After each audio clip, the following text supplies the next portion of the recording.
What is going on with the Viking cheerleader? Okay, because some people, they're fine with the male cheerleader. They're totally fine with it. He's going viral all over the internet. Some people absolutely hate it. I'm sort of conflicted because I feel like some teams have had male cheerleaders for a long time. They're normally like big and strong so they can lift the girls up. Do dudes care if there's a guy? Like, does that take away from the other 99 great cheerleaders if there's one dude thrown in? What do you think? I mean, I think the difference is it's kind of like I don't want to call it a bad faith argument when someone brings up that, oh, there's always been male cheerleaders. Because the male cheerleaders aren't wearing the same kind of skimpy outfits. Okay. And also the male cheerleaders, as we're seeing right now on screen, they're not dancing typically like this. Now, am I somebody who's going to go to a Vikings game and be like, man, like this is the worst thing ever. I'm not going to watch football anymore? No.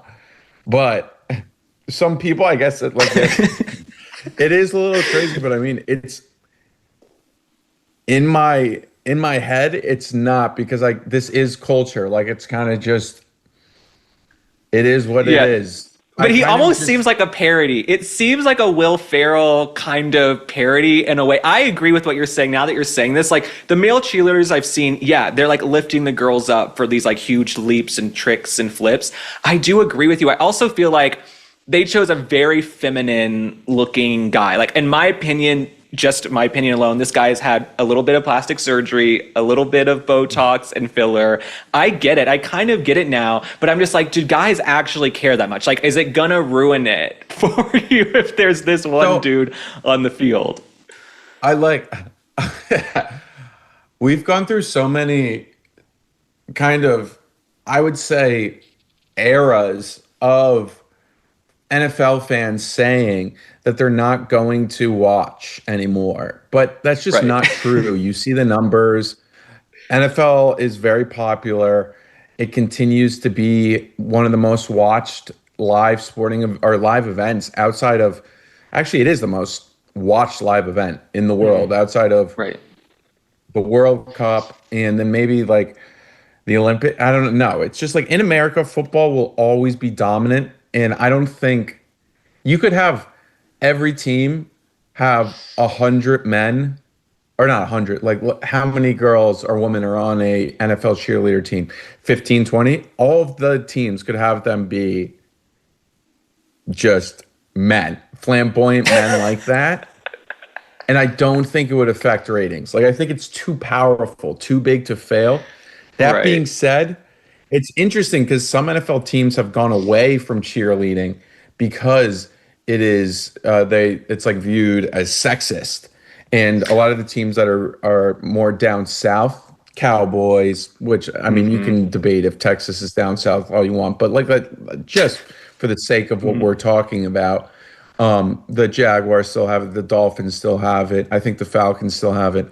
But it's interesting, like now it's okay to return and be in a skimpy outfit as long as you have like one or two dudes on your team. No, but it's also like, okay, being from Dallas, there's no institution like the Dallas Cowboys Cheerleaders. I mean, you have to admit that there's no better cheerleader squad than Dallas Cowboys Cheerleaders. I mean, this is a fact. It's not a fact? They are elite. The only people, earlier this year, actually not earlier, just a month ago or so, late June, I was in Vegas and I got to tour the Allegiant Stadium, which is where the Raiders play. And they take a lot of pride in their team, are their cheerleaders as well. But it's kind of like comparing,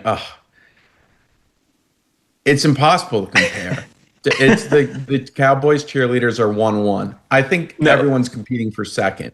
And that's just because the Cowboys, they've cornered that market. They have the Netflix show now. They had a show back in the day. And also the show back in the day was so good. Oh, the show back in the day was so good. The show back in the day was like, you couldn't do it now. It would get too canceled. They were talking about like a woman would be like 110 pounds, like 8% body fat. And they'd be like too fat. No, literally, the Dallas Cowboys cheerleader, the old show, totally size 000. The girls are like, Yeah. I haven't eaten in 3 weeks, and they're like, well, sweetheart, you need to get up and start running on the treadmill a little bit more, honey.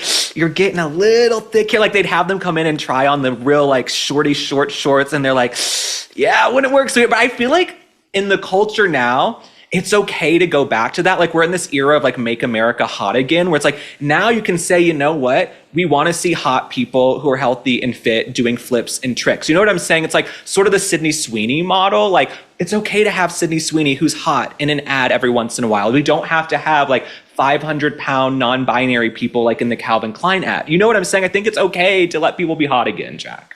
Yeah, 100%. There is the flip side where I think like it is a little bit like abusive to have someone who hasn't ate in like 3 weeks, like just completely depleted, and it's like kind of death, and being like, you got to lose 5 more pounds. But I agree.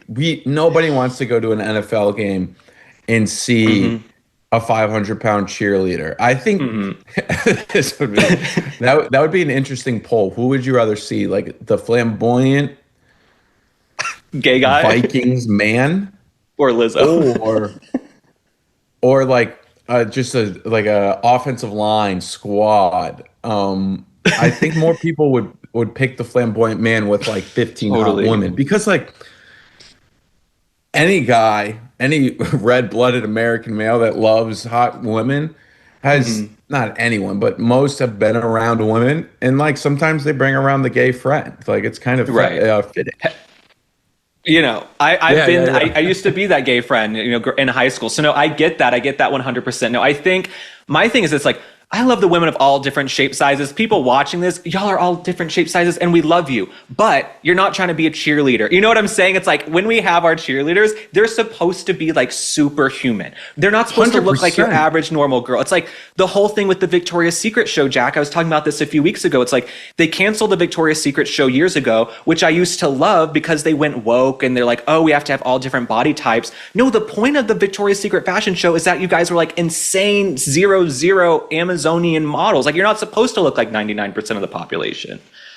Yeah, and also, I mean, there isn't like a part of the NFL game where they let somebody like me come into the run onto the field. Like who wants to watch that? It's supposed to be like an elite thing. I don't know about you, but after I travel, my skin is dry. That's when Peak's Radiant Skin Duo came to the rescue.